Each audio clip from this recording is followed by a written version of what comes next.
연무 지역에 찬양대가 있었는데 우리 갈렙 찬양대 나갔는데 우리 연세가 지금 민기란 지는 제일 어리죠. 75세부터 92세까지 그러니까 사람들이 다 감동이라는 거예요.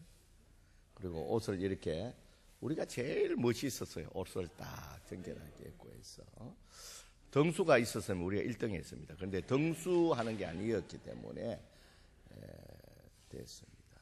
그리고 나중에 이제 우리 김나경 지사님이 독창을 했는데 제가 끝나고 제가 이제 성광교회 목사라는 걸 아니까 나경이를 못 찾고 저를 찾아서 울먹이면서 너무 감동받았다는 거예요. 그 목사님 그 찬양을 듣는데 가슴이 터지는 줄 알았다. 우리 좌우로 한번 인사합니다. 축복의 자리에 함께 앉아 함께 예배드리니 축복하고 사랑합니다. 이 자리에 온 거 잘하는 일입니다. 우리가 이제 12월 9일 날 우리 임동진 목사님을 모시고 우리 대신자 초청일을 하는데요.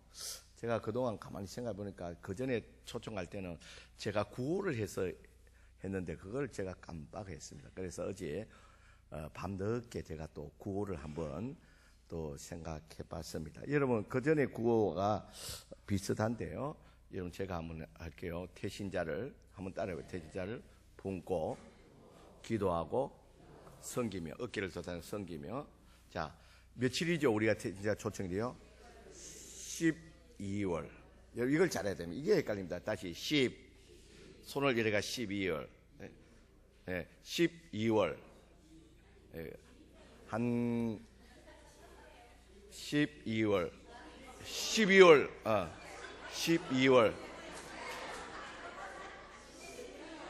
그러니까 12월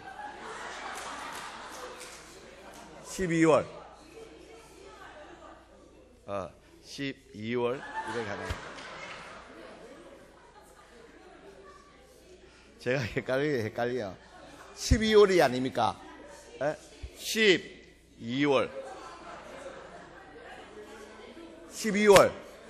12월. 제가 연구를 좀 더 해가 놓겠습니다.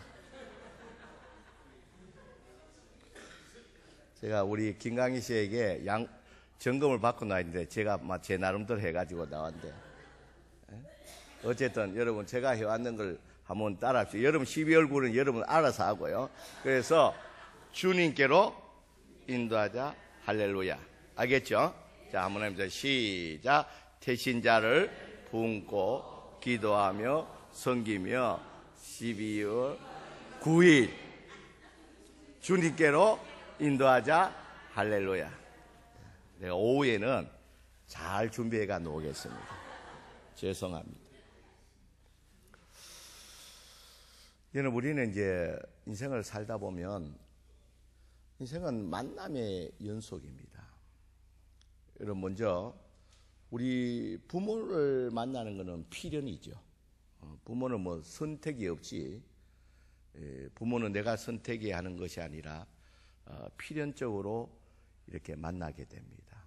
그런데 우리 같이 옆에 드리는 아내나 남편은 우리의 뭡니까? 선택입니다. 어찌하든 이제 인생은 만남의 연속입니다. 이제 그런 의미에서 오늘 본문에 보면 재물이 많은 사람이 예수님께 달려와서 그것도 무릎을 꿇고 예수님께 무엇을 하여야 영생을 얻을 수 있습니까? 그렇게 묻게 되었습니다. 그런데 예수님을 이렇게 찾아왔지만 그냥 돌아가게 됩니다. 그것도 오늘 성경에 보면 그냥 돌아간 것이 아니라 근심하면서 돌아갔다는 겁니다.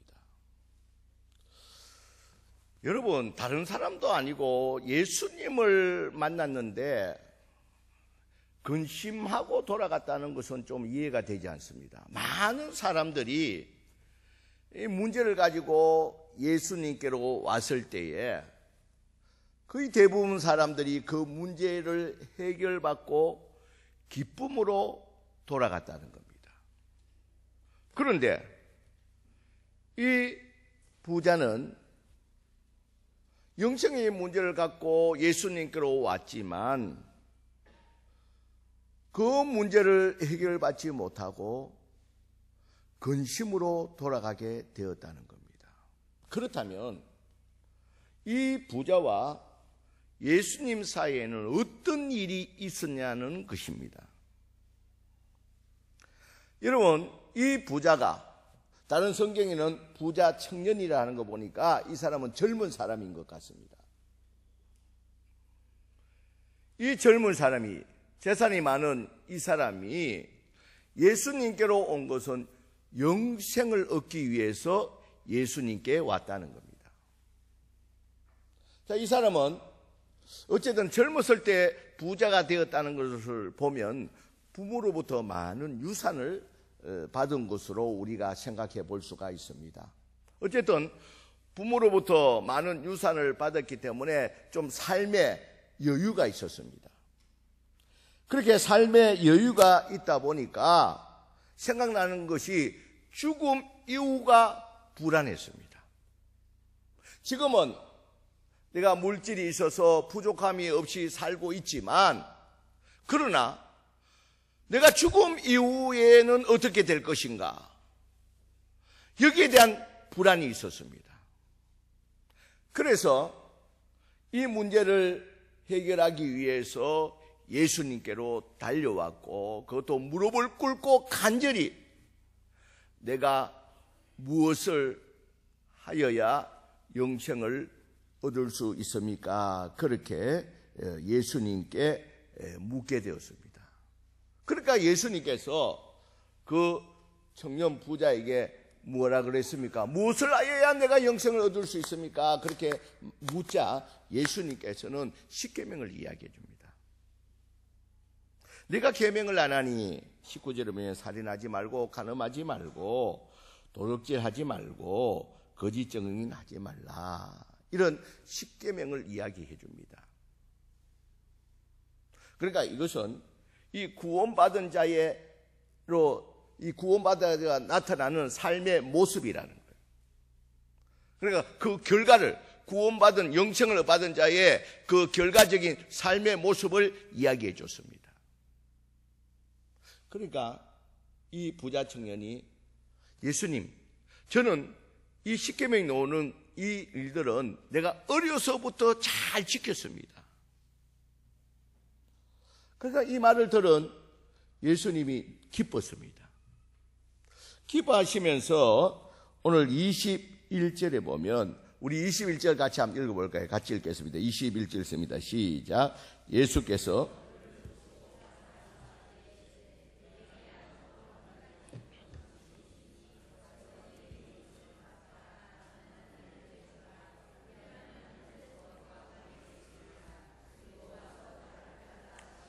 자, 그런데 예수님께서 그 청년에게 충격적인 이야기를 합니다. 그러면 네가 이 모든 것을 잘 지켰으면 한 것이 부족한 것이 있다는 겁니다. 내가 가지고 있는 것을 다 팔아 누구에게 주라고요? 가난한 자에게 주라는 거예요. 그리고 나를 쫓아라.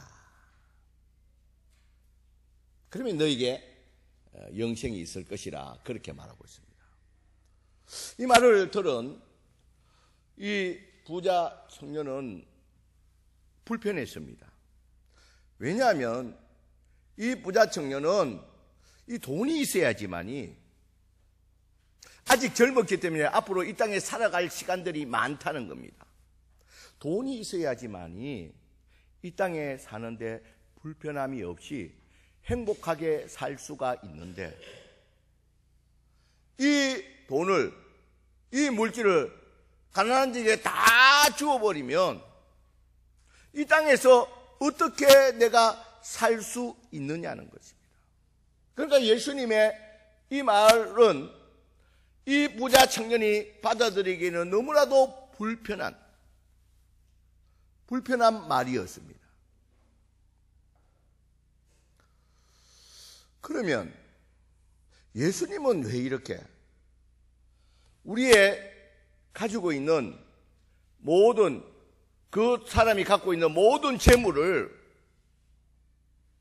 다 팔고 가난한 자에게 주라고 이렇게 말씀하는 이유가 무엇이냐는 것입니다.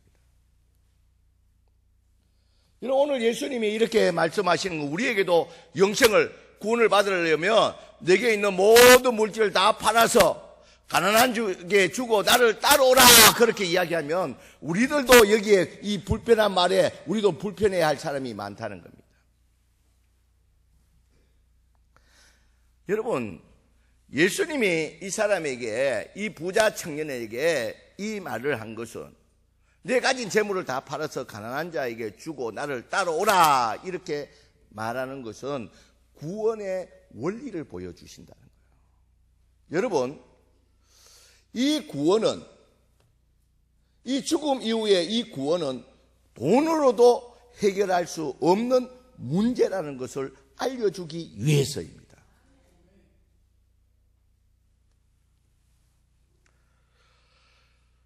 그런데 이 청년은 이 돈으로 해결할 수 없는 이 영생의 이 문제를 가운데 한 가지 놓친 것이 있다는 거예요. 이 청년은 곧 죽음이 언젠가는 다가온다는 사실을 분명하게 인식하지 못했고, 물론 알고는 있었지만 그것보다도 죽음 이후에 하나님의 심판이 있다는 이 심각성을 구체적으로 알지 못했다는 거예요. 그런데 이 문제는 물질로도 해결할 수 없고 오직 누구만이 해결할 수 있다고요? 예수님만이 해결할 수 있다. 그러니까 이 부자 청년에게 예수님께서 하는 말은 내 물질을 팔아서 가난하게 주고 나를 따라오라는 문제는, 이 영생의 문제는 네가 그렇게 소중하게 생각하는 돈이 없으면 못 살 것 같은 이 것으로 살 수도 없고 해결할 수도 없고, 오직 이 영생의 문제는 누구를 통해서요? 예수님을 통해서 이 구원의 문제가 해결됨을 이 청년에게 알려주기 위해서 예수님께서 내 모든 재물을 팔아서 가난한 자에게 주고 나를 따라오라고 말했다는 겁니다. 그러니까 이 청년에게는 이 물질이 예수님을 통해서 영생을 받는데 걸림돌이 되었다는 겁니다. 사랑하는 성도 여러분, 우리가 이렇게 전도를 하다 보면 많은 이제 전도에 하는 교회에 오는데 예수 믿기로 하는데 좀 여러 가지 이유들이 많습니다. 어떤 사람은 시간이 없다는 겁니다. 그리고 어떤 사람은 여기에 관심이 없다는 겁니다. 죽음 이후의 문제는 관심이 없다는 겁니다. 또 어떤 사람은 내가 예수 믿는 자에게 상처를 받았기 때문에 나는 더 이상 예수를 믿지 않겠다고 하는 사람들도 많습니다. 또 어떤 사람들은 내가 예수를 믿으면 우리가 대대로 믿어왔던 이 신들과 충돌이 일어난다는 겁니다. 그렇기 때문에 내가 예수를 믿게 되면 그 신이 진노를 하여서 나와 우리 자녀들을 괴롭게 하는, 힘들게 하는 그것이 두려워서 예수를, 교회를 갈 수가 없다는 분들을 종종 만나게 된다는 겁니다. 여러분, 그러나 우리는 우리가 영생을 받고 구원을 받을 수 있는 기회가 우리에게 늘 있지 않다는 것입니다. 여러분, 우리가 구원받을 수 있는 기회는 지금 이 시간이라는 사실을 우리는 놓치지 말아야 된다는 겁니다. 여러분, 저는 요번에 여러분 우리 가까운 이웃에 있는 대전 철물의 아주머니가 며칠 전에 소천을 했습니다. 갑자기 쓰러지셔서 응급실에 있다는 이야기를 듣고 다음 날 이렇게 가려고 아침에 전화를 했는데 벌써 소천했다는 겁니다. 그리고 여무 장례식장에 장례를 치르는데 저는 참 마음이 너무 무거웠습니다. 그분이 여러분 알다시피 몇 번 교회를 왔지만 계속 교회를 오지 못한 이유가 우리 여기서 전도하려고 많은 사람이 있었지만 그가 이 이유가 예수를 믿게 되면 자기가 지금까지 섬겨왔던 그 신이 노예에서 자녀들을 괴롭게 할 것이라고 그가 섬기는 그 암자의 그 스님도 아니죠. 무당들이죠. 그렇게 무섭게 경고를 했다는 거예요. 네가 교회를 예수 믿으면 너의 자녀들이 힘든 일을 당한다. 그런 말을 듣고 나니까 도저히 이렇게 예수를 교회를 믿기가 힘든다는 그런 핑계를 그런 이유였습니다. 그런 이유를 듣고 제가 몇 번 물건을 사러 가면서도 그 아주머니가 부딪혔습니다. 그래서 제가 이제 빨리 교회에 놓으셔야 되는데 자녀들도 다 예수 믿고 하는데 교회에 놓으셔야 되는데 그렇게 말을 할 때마다 목사님 다음에 좀 지났어요.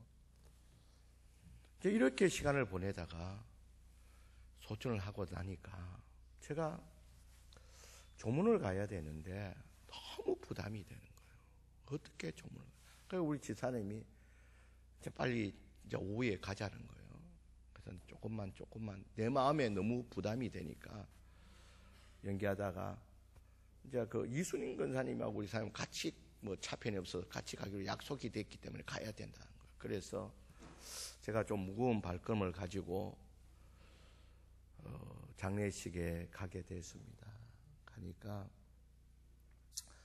제가 이제 그 둘째 딸은 몇 번을 받고 집사님이고 첫째 딸도 교회 다니는데 음식을 또 겸해서 이제 성광교회 목사를 인사하니까 그 큰 딸이 저에게 목사님 좀 우리 엄마를 좀 전도 좀 해주시죠. 그렇게 내가 가슴이 내가 참 너무 참 두렵고 많은 부담했던 말을 이 귀로 듣게 되는 거예요. 여러분 알다시피 여러분 저는 장례식장 가면 장례식 음식을 너무 좋아합니다. 이상하게 뭐 밥 특히 육개장 넣으면 2그릇씩 먹고 반찬 있는 걸 뭐 부침 깨고 막 거의 다 막 한 몇 번, 2번씩 시켜 먹고 이렇게 저는 뭐 이상하게 무슨 이유인지 장례식 가면 그렇게 밥맛도 좋고 그랬는데 제가 처음으로 장례식 가서 처음으로 숟가락 하나 들었어요. 정말 있는데 막 얼굴을 들 수가 없는 거예요. 얼굴을 들 수가. 근데 얼마나 내가 참 마음이 착잡한지 가서만 이 조의금 내는 것도 잊어버리고 그냥 온 거예요. 그러니까 집에 왔다가 다시 차를 타고 연못장에 가서 조의금을 내니까 또 둘째짜리 좀 앉았다 놓으면서 목사님 그러면서 웃음을 짓는데 웃는 게 아니에요. 내가 그때 생각이 드는 게 만약에 내가 어쨌든 강건하든지 어떻게 하든지 예수를 복음을 전해서 예수를 믿게 해서 뭐 사람이 뭐 결국은 죽지만 이렇게 갑자기 소천했다 할지라도 내가 얼마나 떳떳할 거냐는 거예요. 여러분 저는 과거에 그런 경험이 많거든요. 예수 안 믿다가 임박한 때 복음 전해가 예수 믿고 그 자녀들이 목사님 너무 감사합니다. 나는 이 장례식에 너무너무 마음으로는 기뻐요. 엄마가 천국 갈 때 아버지가 천국 가게 되어서 천국에서 만날 생각이 너무너무 기뻐요.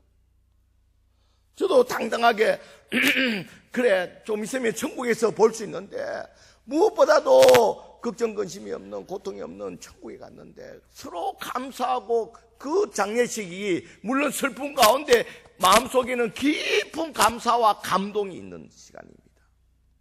그런데 제가 부의금만 넣고 돌아서며 그 둘째 자매가 목사님 하면서 웃는 모습을 보고 나는 급하게 돌아서면서 내가 가슴을 막 찢어버리고 싶어. 하나님 너무 죄송합니다. 내가 수없이 많은 기회가 주어졌는데 그 큰딸의 말대로 목사님 좀 전도해 주시죠.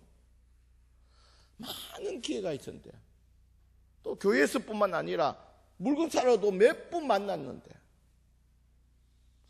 내가 그 핑계 대는 걸 그대로 인정해 버리고 그렇지 않다고 왜 내가 강력하게 이야기하고 강제라도 좀 극한 표현으로 손으로 팔을 꺾어서라도 내가 좀 데려와서 앉혀놔야 되는데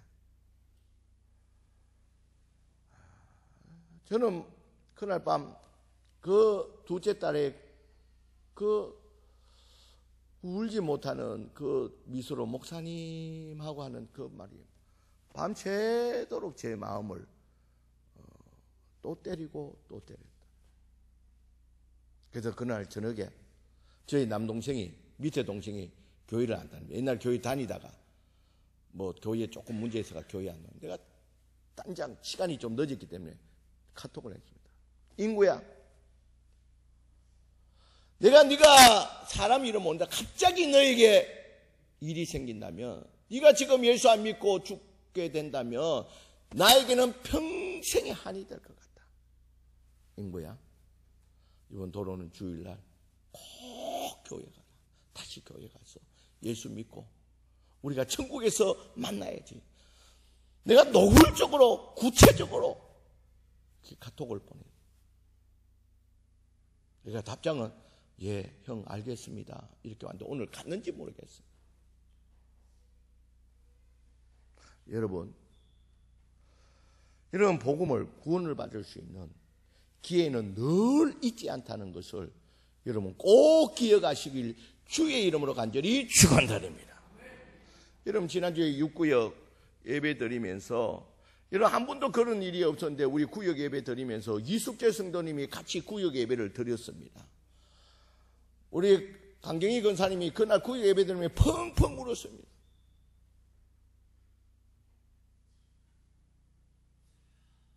여러분 우리 주변에 복음을 전해야 될 사람이 있는데 그 사람이 늘 기회가 주어지는 건 아닙니다.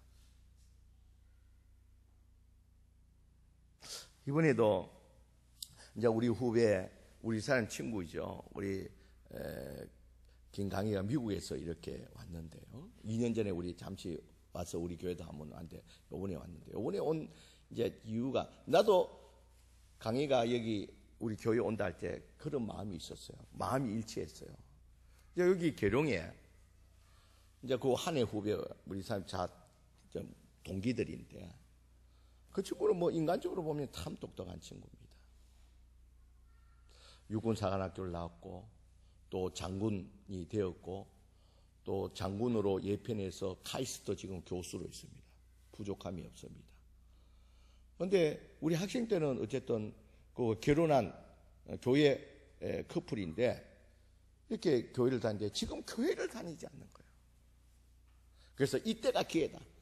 나는 강의 온다 할 때 이때 계룡이니까 가까우니까 불러서 교회에 같이 예배 드리고 해야 되겠다 이렇게 마음을 먹는데 어제는 왔습니다. 어제까지 부르는 거는 성공을 했는데 오늘 교회 오라니까 오늘 무슨 일이 있다는 거예요. 근데 그 안에 우리 후배지만 은주가 나는 그때 찬양제 갈 때 못 들었는데 믿는 사람에게 상처를 받은 적이 많아가 교회에 가기 싫다는 거예요.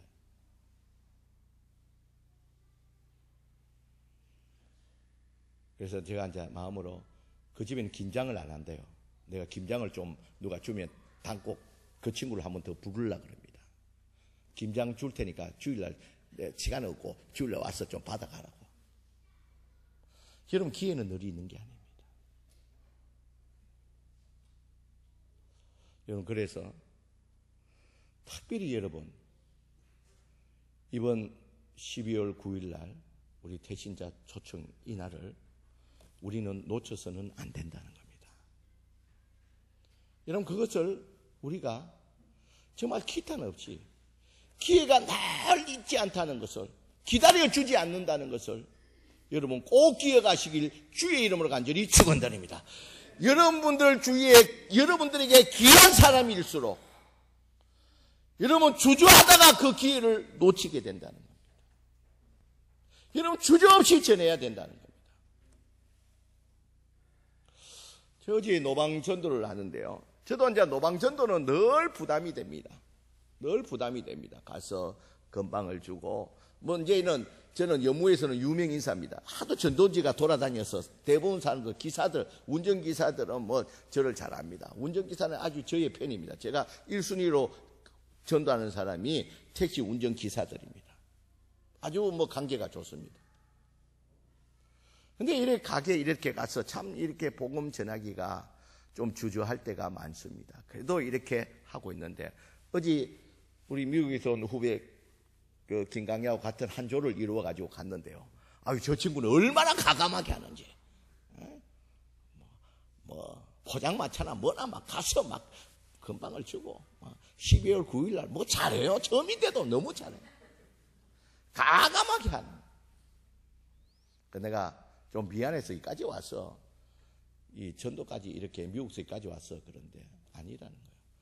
오빠, 내가 미얀마 선교 가기 위해서 잠시 한국에 들렀는데 외국에도 전도하는데, 외국 사람들이 전도하는데 왜 우리 고국 사람들이 전도 못하냐는 거예요. 여러분, 기회는 늘 잊지 않습니다. 오늘 말씀의 제목과 같이 오늘은 영생을 얻을 기회입니다. 오늘 내가 복음을 전할 기회입니다. 그래서 여러분들, 우리는 이 복음을 전하고 이 예수님을 전하고 어떠한 것으로도 영생은 없습니다. 오직 예수님만으로만 우리에게 영생이 있는 줄 믿습니다. 그러기에 여러분, 복음을 전하고 우리 영접기도, 우리 영접기도를 하면서 그를 주께로 인도해야 된다는 거예요. 우리 다 같이 눈을 감고 여러분 저를 따라서 한번 영접기도를 한번 드리도록 하겠습니다. 여러분 그 사람을 생각하면서, 여러분 내가 전도해야 되고 데려와야 될, 주께로 인도해야 될 사람을 생각하면서 그 앞에서 내가 영접기도를 한다고 그 사람을 따라하고서 내가 한번 고백하는 시간을 갖겠습니다. 다 같이 따라합시다. 하나님, 저는 죄인입니다. 저는 그동안 저를 창조하신 하나님을 떠나 있었습니다. 다시 합니다. 저는 그동안 저를 창조하신 하나님을 떠나 있었습니다. 하나님을 모르고 제 마음대로, 제 뜻대로 모든 것들을 행했습니다. 이 모든 것들을 진심으로 회개합니다. 이제 하나님을 떠난 저를 살리기 위해 십자가에서 피 흘려 죽으시고 부활하신 예수님을 저의 구세주, 저의 주인으로 영접합니다. 이제 저를 책임져 주시고 인도해 주시고 다스려 주옵소서. 예수님을 통해 구원하심을 믿습니다. 예수님 이름으로 기도합니다. 여러분, 이 영접 기도를 여러분 귀한 사람이, 아직 예수를 모르는 사람에게 찾아가서 복음을 전하고 이런 영접 기도를 함께 하면서 그들을 주께로 인도할 수 있는 저와 여러분들이 되시길 주의 이름으로 간절히 축원드립니다.